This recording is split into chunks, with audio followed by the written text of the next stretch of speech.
बिस्मिल्लाहिर्रहमानिर्रहीम अल्लाहुम्मा सल्लि अला मुहम्मद व आलि मुहम्मद। तमाम नाज़रीन अस्सलामु अलैकुम व रहमतुल्लाहि व बरकातुहू। आज आपकी खिदमत में हाज़िर हैं, एक अमल लेकर आए हैं। वो अमल है कि सदका किस तरह से दिया जाए। अक्सर लोग सदका फेंकते हैं और कुछ लोग सदका परिंदों को डालते हैं, कुछ लोग सदका गोश्त का, कुछ लोग आंडों का, कुछ लोग दाल का सदका। इसी तरह मुख्तलिफ़ ज़हन के लोग मुख्तलिफ़ तरीक़ों से सदका अपना अदा करते हैं। कुछ लोग गरीबों को अदा कर देते हैं।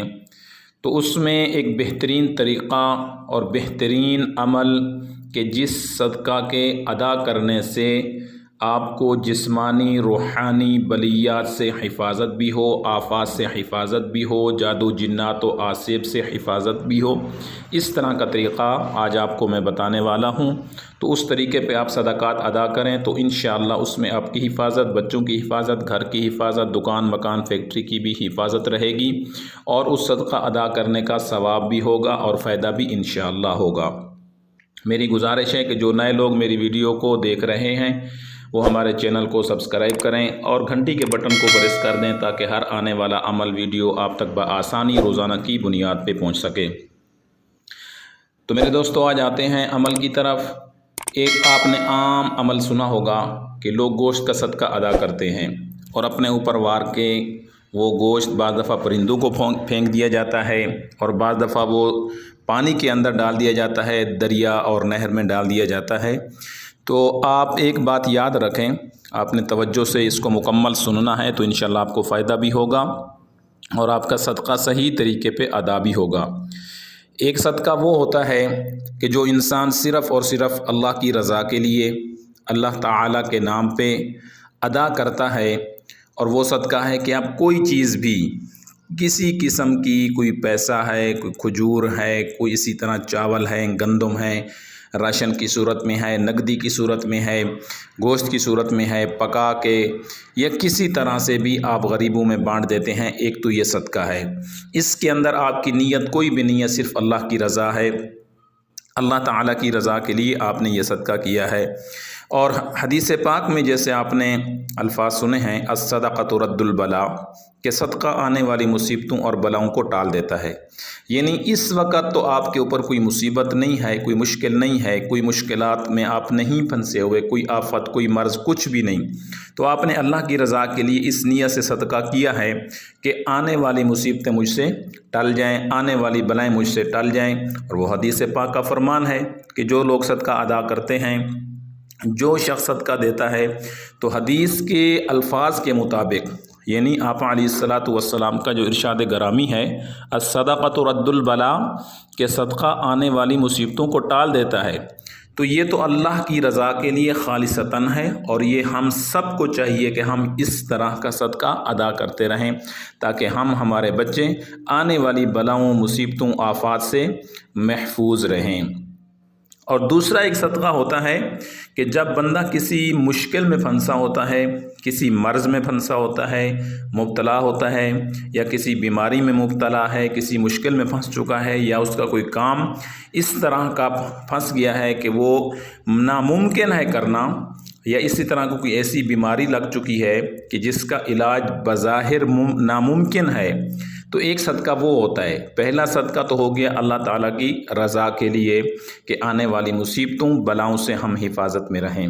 और जो दूसरा सदका है कि जब हम किसी हालात में फंसे हुए हैं, किसी बीमारी में मुब्तला हैं, किसी मुश्किल में फंस गए हैं, कोई हमारा काम रुक गया है, वो सदका और उसका तरीक़ा मैं आज आपको बताता हूँ। आप उस तरीके से वो सदका अदा करें तो इंशाअल्लाह आपकी मुश्किल भी टल सकती है, आपकी बीमारी भी ख़त्म हो सकती है, आप मुश्किलात से निकल सकते हैं, जिस आफत में फंसे हैं वहाँ से निकल सकते हैं, जिन हालात में फंसे हैं वहाँ से निकल सकते हैं। और अगर किसी रूहानी मर्ज़ के अंदर यानी जादू जिन्नात या आसेब के मर्ज़ में मुब्तला हैं तो आप उससे भी बआसानी निकल सकते हैं। तो दो सदक़े हो गए। पहला सदका जो मैंने आपको बताया कि है तो कुछ नहीं, लेकिन आने वाले वक़्त के हिसाब से हम सदका अदा करते हैं तो अल्लाह ताला हमें आने वाली बलियात और बीमारियों से महफूज फरमाते हैं। और दूसरा सदका कि हम इस वक्त किसी मुश्किल में फंस चुके हैं, किसी बीमारी में, यानी कुछ भी है, तब वो जब सदका अदा करें तो उसका तरीका क्या है। तो आइए मैं आपको समझाता हूँ। अगर आप किसी रूहानी या जिस्मानी मर्ज़ में मुब्तला हैं तो उसके अंदर आपने सदका किस तरह से अदा करना है। अक्सर हमारे लोग क्या करते हैं कि आंडे ले लिए, थोड़ी सी दाल ले ली, थोड़े से मसर ले लिए और उनको जाके कब्रिस्तान में फेंक दिया जाता है, बाहर कहीं रास्ते पे फेंक दिया जाता है। तो मेरे भाई इस तरह का सदका अदा ना किया करें। एक तो इसमें रिज़्क़ की बेहुरमती होती है और दूसरा ये है कि इस सदक़े का कोई फ़ायदा नहीं होता बल्कि इसका नुकसान होता है।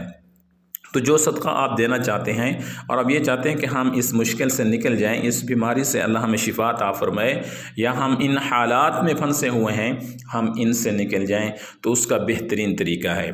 पहला तरीका तो यही है कि आप सबसे पहले अल्लाह ताला से दुआ मांगें और अल्लाह ताला की तरफ रुजू करें कि या अल्लाह मैं इस मुश्किल में फंस चुका हूँ, इस बीमारी में मुब्तला हूँ, मेरे ऊपर ये हालात आ चुके हैं, या अल्लाह मुझे इनमें से निकाल दीजिए, बीमारी से शिफा अता फरमा दीजिए, मेरे लिए मुश्किलें आसान फरमा दीजिए। उसके बाद जादू जिन्नात आसेब, यानी अगर रूहानी मर्ज़ है, अगर रूहानी मर्ज़ में मुब्तला हैं तो आपने क्या करना है, अपनी ताकत अपनी हैसियत के मुताबिक आपने सदका करना है। यानी कि आपने एक पाव गोश्त ले लिया, और ज़्यादातर बीमारियों जिन्नात आसेब जादू के अंदर गोश्त जो इस्तेमाल होता है नज़र बद उतारने के लिए, नज़र हसद, तो उसमें बड़ा गोश्त इस्तेमाल होता है। आपने एक पाव गोश्त ले लेना है, उसके छोटे से पीस बनवा लेने हैं, बग़ैर हड्डी के लेना है, और उसे अपने ऊपर या अगर आपके घर का कोई मरीज़ है उसके ऊपर आपने 7 मरतबा वारना है, और सीधी तरफ दाएं तरफ यानी, और फिर 7 मरतबा आपने बाएं तरफ यानी उल्टा उस मरीज़ के ऊपर वारना है। अब वारने के बाद आगे क्या करना है, उस गोश्त को जो आपने एक पाव लिया है और मरीज़ के ऊपर आपने दाएं और बाएं वार दिया है, तो उस गोश्त को आपने अपने घर की छत के ऊपर जाके डाल देना है, और डालना परिंदों को है, कुत्ते और बिल्लियों को ये गोश्त नहीं डालना। तो इससे ये फ़ायदा होता है कि इंशाअल्लाह इस गोश्त फेंकने से जो ही परिंदे वो गोश्त को उठाकर लेकर जाएंगे तो समझें अल्लाह के फ़ज़ल से वो बीमारी जादू जिन्नात आसेब नज़र बद या नज़र हसद है तो वो भी आपके मरीज़ से और घर से ख़त्म हो जाएगी। लेकिन सिर्फ सदक़े पे नहीं रहना बल्कि इसके साथ साथ आपने रूहानी इलाज भी अपना जारी रखना है, ये इंतहाई ज़रूरी है। तो इस किस्म का जब सदका अदा करेंगे तो इंशाल्लाह इसका जिस्मानी और रूहानी अमराज में फ़ायदा बहुत ज़्यादा होगा। और दूसरा ये है कि किस दिन सदका देना चाहिए। वैसे तो आम सदक़े के लिए कोई दिन मुकर्रर नहीं है, जो हदीस पाक में जिस तरह कहा गया सदक़तु रद्दुल बला, तो उस सदक़े के लिए कोई दिन भी मुकर्रर नहीं है। लेकिन बलियात और जादू जिन्नात आसेब आफात में अगर आप फंसे हुए हैं, रूहानी अमराज के अंदर हैं, तो उनके लिए बेहतरीन दिन जो सदका का है वो मंगल का दिन है। चूँकि अक्सर नज़र बद, नज़र हसद और इस तरह के मामलात मंगल के दिन किए जाते हैं, और लोग इस तरह के जो बुरे टोटके करते हैं, टोने करते हैं, जादू या इस तरह के तावीज़ करते हैं, वो भी मंगल के दिन करते हैं जो नुकसान देने के लिए होते हैं। तो लिहाजा आपने बरोज़ मंगल एक पाव गोश्त लेना है, अपने ऊपर वार के, या अपने घर का कोई मरीज़ है उसके ऊपर वार के आपने परिंदों को डाल देना है। और अगर आपके ऊपर काला इलम है, सिफली इलम है, या इस तरह के कोई तावीज़ात हैं, तो उसमें 2 काम करने हैं। एक पाव गोश्त लेके आपने परिंदों को डालना है, और एक पाव गोश्त लेके अपने ऊपर वार के आपने किसी चलते पानी नहर या दरिया में डाल देना है, ताकि पानी की जो मखलूक है, मछलियां हैं या कीड़े मकोड़े हैं, वो उसको खा लें, वो इसको इस्तेमाल करें। कुत्ते और बिल्लियों को ये चीज़ नहीं डालनी। तो इंशाअल्लाह ताला आप ये अमल महीने के 2 मंगल कर लिया करें, इंशाअल्लाह बीमारी से भी निजात हो जाएगी, जादू जिन्नात आसेब से भी आपकी हिफाजत हो जाएगी, और इस सदका देने का आपको फ़ायदा भी होगा। जिन हज़रात को आज का अमल पसंद आया है, अच्छा लगा है, वो लाइक करें और हमारी वीडियो को ज़्यादा से ज़्यादा आगे शेयर करें, और कमेंट में अपनी राय का इजहार करें। वस्सलामु अलैकुम वरहमतुल्लाहि वबरकातुहू।